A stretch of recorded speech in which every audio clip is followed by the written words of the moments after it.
கன்னியாகுமரி திருவள்ளுவர் சிலை மற்றும் விவேகானந்தர் நினைவு மண்டபத்தை இணைக்கும் கண்ணாடி இழை பாலத்தில் சேதமான கண்ணாடி மாற்றப்பட்டு புதிய கண்ணாடி பொருத்தப்பட்டது. சர்வதேச சுற்றுலா தலமான கன்னியாகுமரிக்கு தினமும் பல்லாயிரக்கணக்கானவர்கள் வருகை தருகின்றனர். கடலின் நடுவே திருவள்ளுவர் சிலை, விவேகானந்தர் நினைவு மண்டபம் ஆகியவை சுற்றுலா பயணிகளை கவரும் வகையில் உள்ளன. கடந்த ஆண்டு திருவள்ளுவர் சிலையையும் விவேகானந்தர் நினைவு மண்டபத்தையும் இணைத்து கண்ணாடி இழை பாலம் திறந்து வைக்கப்பட்டது. கடந்த மாதம் பாலத்தில் பராமரிப்பு பணிகள் மேற்கொள்ளப்பட்ட போது பணியாளர் கையில் இருந்த சுத்தியல் 7 மீட்டர் உயரத்திலிருந்து கண்ணாடி பாலத்தின் மேல் விழுந்தது. இந்நிலையில் திருவள்ளுவர் சிலை மற்றும் விவேகானந்தர் நினைவு மண்டபத்தை இணைக்கும் கண்ணாடி இழை பாலத்தில் சேதமான கண்ணாடி மாற்றப்பட்டு புதிய கண்ணாடி பொருத்தப்பட்டது.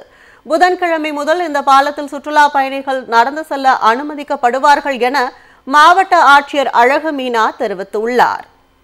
கன்னியாகுமரி திருவள்ளுவர் சிலை மற்றும் விவேகானந்தர் நினைவு மண்டபத்தை இணைக்கும் கண்ணாடி இழை பாலத்தில் சேதமான கண்ணாடி மாற்றப்பட்டு புதிய கண்ணாடி பொருத்தப்பட்டது.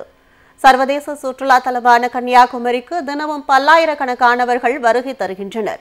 கடலின் நடுவே திருவள்ளுவர் சிலை, விவேகானந்தர் நினைவு மண்டபம் ஆகியவை சுற்றுலா பயணிகளை கவரும் வகையில் உள்ளன.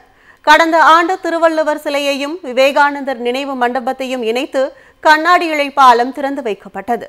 கடந்த மாதம் பாலத்தில் பராமரிப்பு பணிகள் மேற்கொள்ளப்பட்ட போது பணியாளர் கையில் இருந்த சுத்தியல் 7 மீட்டர் உயரத்திலிருந்து கண்ணாடி பாலத்தின் மேல் விழுந்தது. இந்நிலையில் திருவள்ளுவர் சிலை மற்றும் விவேகானந்தர் நினைவு மண்டபத்தை இணைக்கும் கண்ணாடி இழை பாலத்தில் சேதமான கண்ணாடி மாற்றப்பட்டு புதிய கண்ணாடி பொருத்தப்பட்டது.